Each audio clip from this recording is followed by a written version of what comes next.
बिस्मिल्लाहिर्रहमानिर्रहीम। मुअज़्ज़ज़ सामीन अस्सलाम वालेकुम।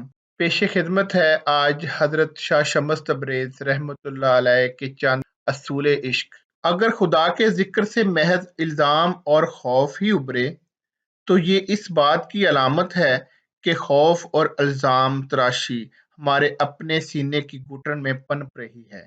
और अगर खुदा हमें मोहब्बत और शफ़क़त से छलकता हुआ दिखाई दे तो यकीनन हम भी मोहब्बत और शफ़क़त से छलक रहे हैं। सच्चाई का रास्ता दरअसल दिल का रास्ता है, दिमाग का नहीं। अपने दिल को अव्वलीन मुर्शिद बनाओ, अक्ल को नहीं।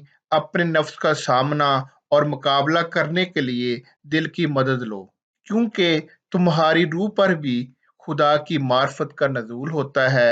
अक्ल दिल व नगाह का मुर्शिद अव्वलीन है। इश्क का सामना और मुकाबला करने के लिए दिल की मदद लो।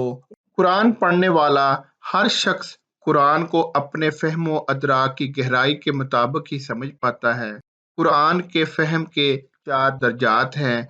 पहला दर्जा ज़ारी मानी है और ज़्यादातर अक्सरियत इसी पर कनात किए हुए। दूसरा दर्जा बातनी मानी का है, तीसरा दर्जा बातनी मानों का बतन है और चौथा दर्जा इस कदर अमीक मानों का हामिल है कि ज़बान उनके बयान पर कादिर नहीं हो सकती। चुनाचे ये नाकाबिले बयान है।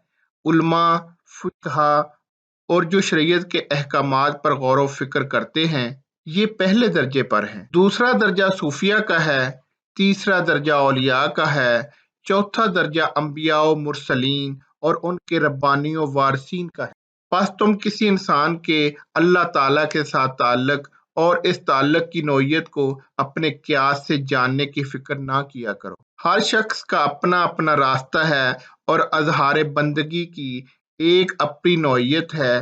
खुदा भी हमारे अल्फाज व अमाल को नहीं बल्कि हमारे दिलों को देखता है। तुम कायनात की हर शै और हर शख्स में खुदा की निशानियां देख सकते हो, क्योंकि खुदा सिर्फ किसी मस्जिद, मंदिर या किसी गिरजे और सूमे तक महदूद नहीं है।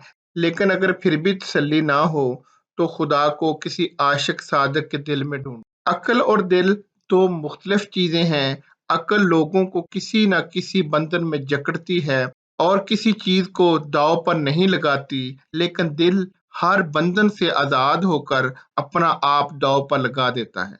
अक्ल हमेशा मुहतात और फूंक फूंक कर कदम रखती है कि देखो किसी कैफियत का ज्यादा असर मत लेना, लेकिन दिल कहता है कि मत घबराओ, हिम्मत करो और डूब जाओ कैफियत में।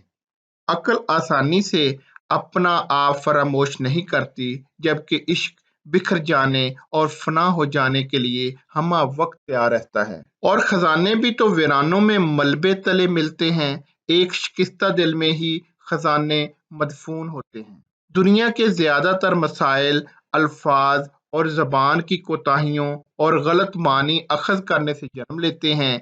चुनाचे कभी भी अल्फाज की ज़ाहरी सतह तक खुद को महदूद मत करो। जब मोहब्बत और इश्क के मैदान में कदम रखते हैं तो अल्फाज, बयान और ज़बानो अज़हार अपनी अहमियत खो बैठते हैं। तन्हाई और खलवत दो मुख्तलिफ चीज़ें हैं। जब हम तन्हा और अकेले होते हैं तो इस गलत फहमी में मुब्तला हो जाना बहुत आसान हो जाता है कि हम सीधे रास्ते पर हैं। लेकिन खलवत यही है कि आदमी तन्हा होते हुए भी तन्हा ना हो।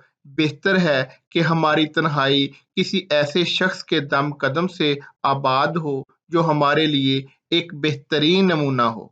याद रखो कि सिर्फ किसी दूसरे इंसान के दिल में ही तुम अपना दुरुस्त अक्स देख सकते हो और तुम्हारी शख्सियत में खुदा के जिस मखसूस जलवे का ज़हूर हो रहा है वो सिर्फ किसी दूसरे इंसान के आईना कल्ब में तुम्हें दिखाई देगा।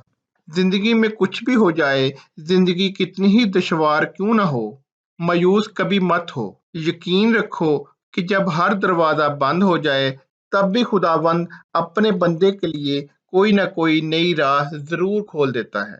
हर हाल में शुक्र करो। जब सब अच्छा जा रहा हो तो इस वक्त शुक्र करना बहुत आसान है, लेकिन सूफी ना सिर्फ इन बातों पर शुक्रगुजार होता है जिनमें इसके साथ अता और बख्शिश का मामला गुजरे, بلکہ ان تمام باتوں پر بھی شکر ادا کرتا ہے جس سے اسے محروم رکھا گیا ہے۔ عطا ہو یا منع، ہر حال میں شکر کرتا ہے۔ صبر اس بات کا نام نہیں کہ انسان عزو معطل ہو کر بے بسی کے ہاتھوں برداشت کے عمل سے گزرتا رہے، بلکہ صبر کا مطلب یہ ہے کہ انسان اتنا دور اندیش اور وسیع نگاہ کا حامل ہو کہ معاملات کے انجام پر نظر رکھتے ہوئے رب پر بھروسہ رکھے۔ صبر کیا ہے؟ صبر یہ ہے جب تم کانٹے کو دیکھو تو تمہیں پھول بھی دکھائی دے، جب رات کے گپ اندھیرے پر نظر پڑے تو اس میں صبح صادق کا اجالا بھی دکھائی دے۔ بے صبری یہ ہے کہ انسان اتنا کوتاہ بین اور کم نظر ہو کہ معاملے کے انجام پر نظر ڈالنے سے قاصر رہ جائے۔ عاشقان الہی صبر کا دامن کمی ہاتھ سے نہیں چھوڑتے، کیونکہ وہ اچھی طرح جانتے ہیں کہ پہلی کی باریک چاند کو ماہ کامل میں تبدیل ہونے کے لیے کچھ وقت ضرور گزارنا پڑتا ہے۔ مشرق، مغرب، شمال، جنوب، ان سب سے کچھ فرق نہیں پڑتا۔ تمہارے سفر کی سمت کوئی بھی ہو، بس یہ دھیان ضرور ہے کہ ہر سفر ذات کا داخلی سفر ضرور بنے۔ اگر تم اپنے ذات کے اندرون میں ایک مقام سے دوسرے مقام تک کا باطنی سفر کرو تو تمہارے ساتھ یہ پوری کائنات اور جو کچھ اس سے ماورا ہے وہ بھی شریک سفر ہو جائے۔ معزز سامعین، آج کے لیے اتنا ہی کافی ہے۔ انشاءاللہ کل دوبارہ پیش خدمت ہوں گے، تب تک کے لیے خدا حافظ۔